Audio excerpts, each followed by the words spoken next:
Now, we can separate these differential quantities. So let's look at that for just a second.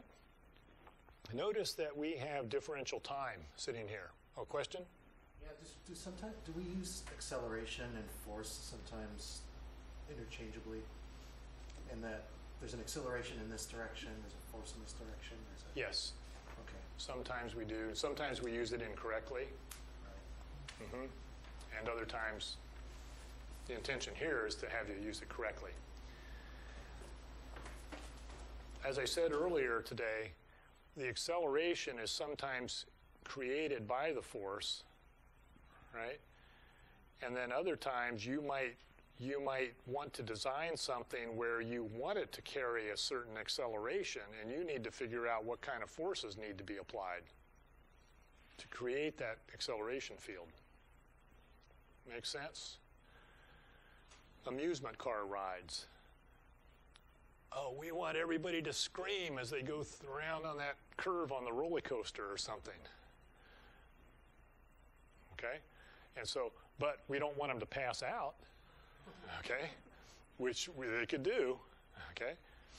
We want the fighter pilot to be able to make it through that tight turn and not end up with major problems in their digestive tract with hemorrhoids. What do they do in jet fighters? Inflatable suits. They have inflatable suits that pressurize, and they don't want you blowing out blood vessels in your legs and things like that. And so they have these pressurized suits that pulse up and down depending on the forces that are created through these accelerations. The other thing they do in the high-performance aircraft is they have them designed so that the plane can actually handle much more than the pilot can handle. And they have overrides. If the pilot wants it to go do something that the airplane instrumentation knows would damage the pilot or cause the pilot to black out or die, the plane can handle it, but they actually have overrides built in that don't allow the plane to do that. Okay, so notice the differential time here. If we would take a look at this in this first equation, we could just kick this over, kick dt up over here and bring v down underneath here. We have that kind of strange looking relationship for the instantaneous or the infinitesimal amount of time that's equal to the infinitesimal change in position that's occurred over here divided by this instantaneous speed being carried. That's pretty strange looking. We don't usually use it that way. You come over here, you can set it up the same way. dt is then going to be equal to dv over a. If we then equate these, we have another differential equation that's ds over v equals dv over a. And we usually write this, then we move the v over, and so we have v dv equals a ds, a third differential equation. When I put something in a box, it's pretty important, okay? And if I put a star next to it, it's even more important.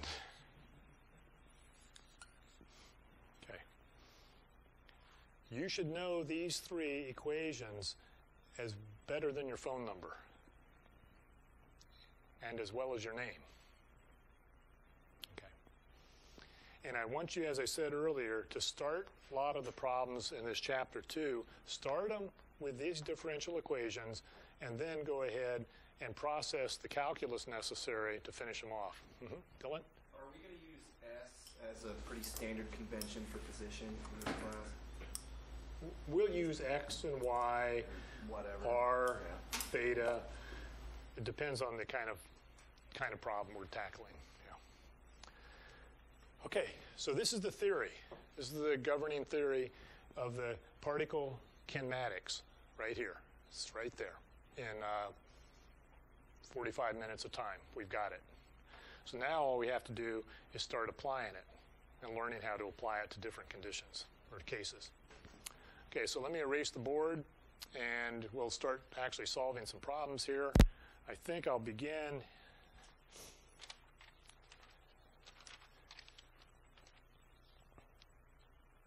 I think I'll do a generalized situation, and then we will start working some problems where we actually have some numbers thrown in there, that kind of thing.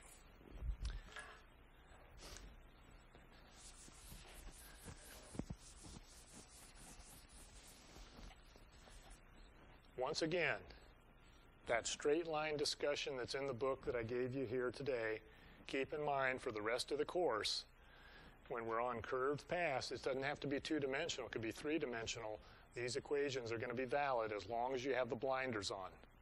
And you're only interested in this tangential part of the acceleration. Okay. This other thing here, the normal acceleration we call it, that's a separate issue that we'll get to. Okay.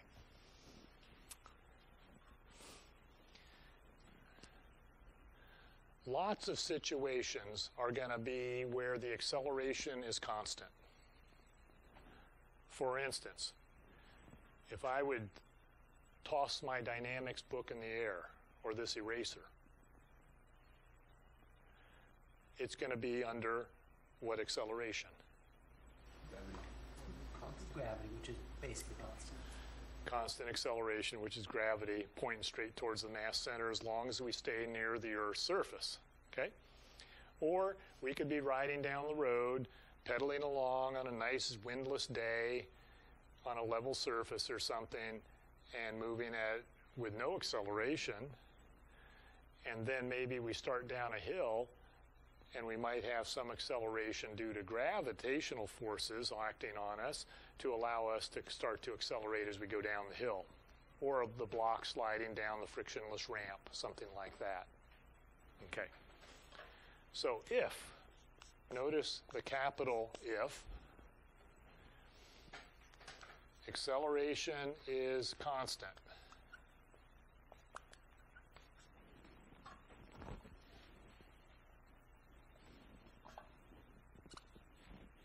if the acceleration is constant, then we could start with our differential equation over here, that dv dt is equal to this constant a. Now, we could separate the differentials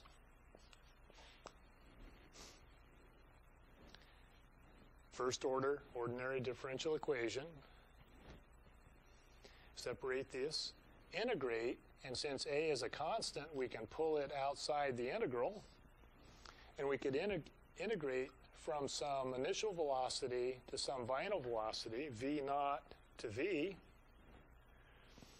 acting over time. And why don't we say, let the initial time be 0, just to make the math a little simpler, to some time t. And we know from our calculus background, by applying the fundamental theorem here, we're going to get v evaluated from v naught to v, which gives us the change in the speed. Over on the right side, that's going to be equal to a times t evaluated from 0 to t, which is equal to at, and we get the equation that you've seen before,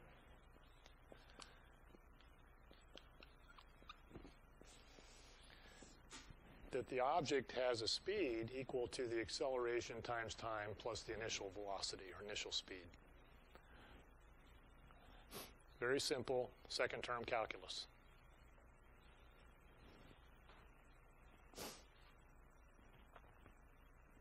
Okay. Next step. We started with constant acceleration. Imagine it's on this path. It's got a constant acceleration. And here's what its speed is at any point in time. At any point in time. Okay. What would be the next step? We can just simply integrate that up and get another term. Okay? We could integrate this one now, going and grabbing the other differential equation. Which differential equation? What you were just suggesting, I think, was this one. Grab this one. Could we grab that one? Same thing, same information, so yeah. That thing's got time in it. This one doesn't have time in it. If we went and put in the V expression here, right, with time in there, notice that we're going to have trouble integrating that thing. Okay, because we have a mix of variables going on. We have that time that's going on transitioning, and we also have the position transitioning as well as the speed changing. So that gets weird. It doesn't work to use this equation if we have time tossed into it, if you have information known about the time. Okay? So what we would do is come up and grab this differential equation, separate the variables, and since V is a function of the variable time,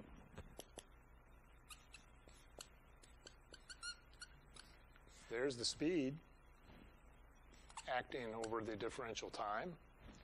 That's equal to the differential change in position. We could integrate this from some initial position to some final position. And this is a time-dependent function right here, which becomes our integrand, integrating from time 0 to t. Again, applying the fundamental theorem after you handle the indefinite integral here, you get the s minus s naught. That's going to be equal to at squared over 2 plus v naught t. And you get the familiar equation that you've seen in physics, at squared over 2 plus v naught t plus s naught.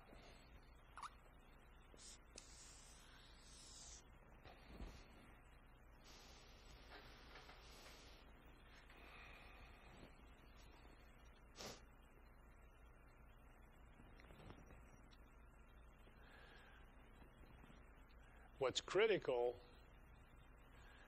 with this equation, this result we just came up with, and the previous one where we described the velocity as at plus v naught, is these equations can only be used if what's true?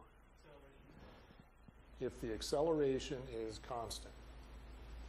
Every year in dynamics, I see students make this mistake over and over again. They will grab velocity equals at plus v naught and use it when the acceleration is variable. And when they make that mistake, they are clueless about where this came from. Make sense? You guys won't make that mistake because I've clued you into it, okay?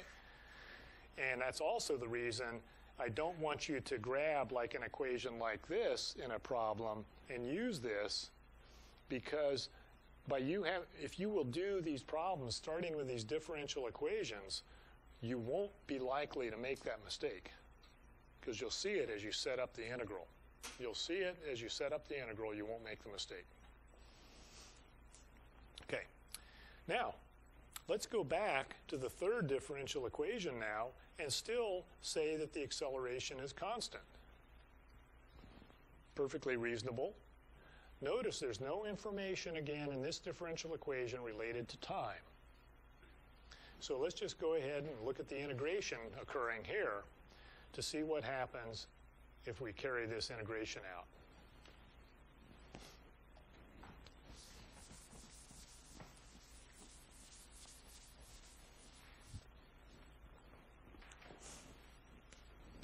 So we have v dv equals a being a constant, pulled outside the ds, and we can now integrate both sides from some initial velocity it may have on the path to some final velocity that it has as we let it move from some initial position to some final position.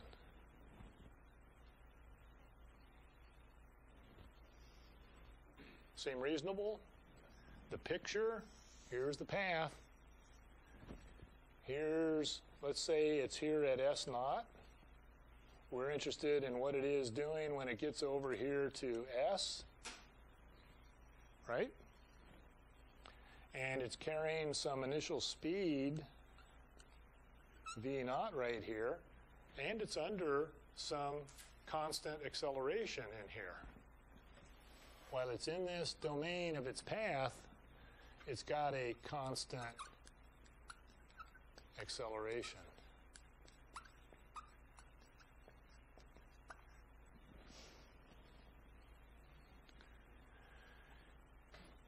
Pretty comfortable with the math here?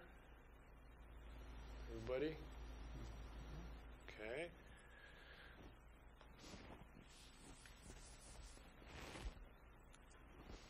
So we integrate this linear function, and we get an antiderivative that's v squared over 2, evaluated from initial velocity to final velocity. Over on the right side, we get a times s minus s naught by the fundamental theorem.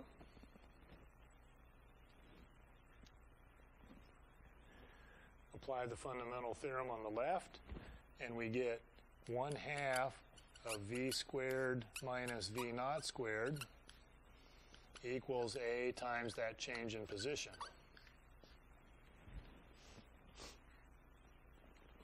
Oftentimes, this equation is then solved for v squared, or v.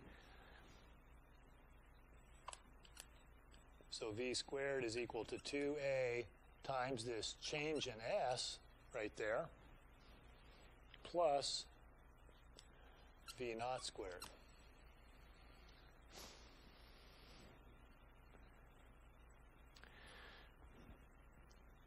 In the special case where the initial speed is 0, oftentimes that occurs. You got an object starting stationary to begin, and then it's under some constant acceleration.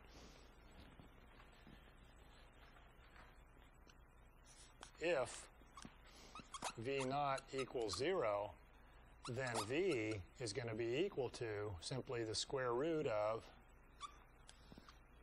2a, and sometimes the initial position is at the origin at 0. If both of those are happening, then the speed the object has is equal to the square root of 2as.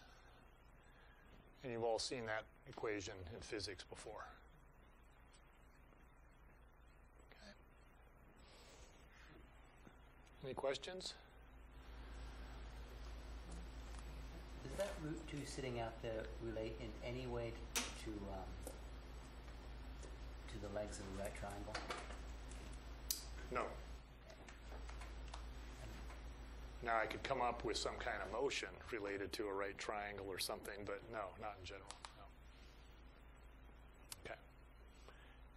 So once again, don't go grabbing formulas like this thing or these ones we've seen previously. I'd like you to work the first week or two's problems from the differential equations. Okay. All right. Let's look at one other thing. There are several other cases possible. And rather than me going through the generalized math, you'll find these discussions in the book. But let me just give you a brief summary in about 2 minutes of the other kind of cases you can see occurring.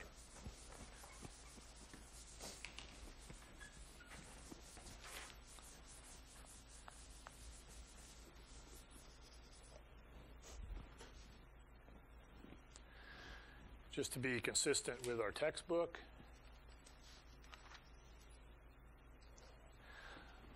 if, again, capital if, the acceleration is now a function of time, you must start with the differential equations. So, if it's a function of time, the only ones you're going to use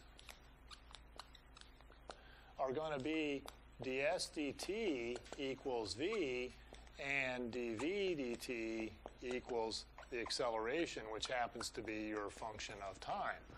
So if time's in there, you can only use these. You can't use that third one. And you're then going to have to carry out integration starting here. dv equals f of t dt, and keep that f of t inside your integral as you move through time and from initial speed to final speed. Just crank it out. They're usually relatively simple. They can get pretty complex for the integration here, depending on what that f of t is. But nevertheless, then once you get this, this is going to be some other, let me not use g, okay? This is going to be some other function of time, isn't it? When you get done integrating and solve for v here, v is going to be equal to this integral plus v naught, function of time. And then you're going to have to integrate this guy with that other differential equation. ds equals your v expression now, which is going to be your h of t dt, and you've got to carry out your integration there. And you will get some other function. Let's call it k of t. Okay.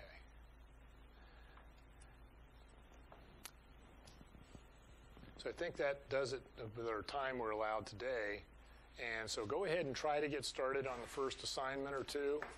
And then on Thursday, we'll go ahead and pick up here and actually start working problems with numbers in them, and so it starts feeling a little more real to you.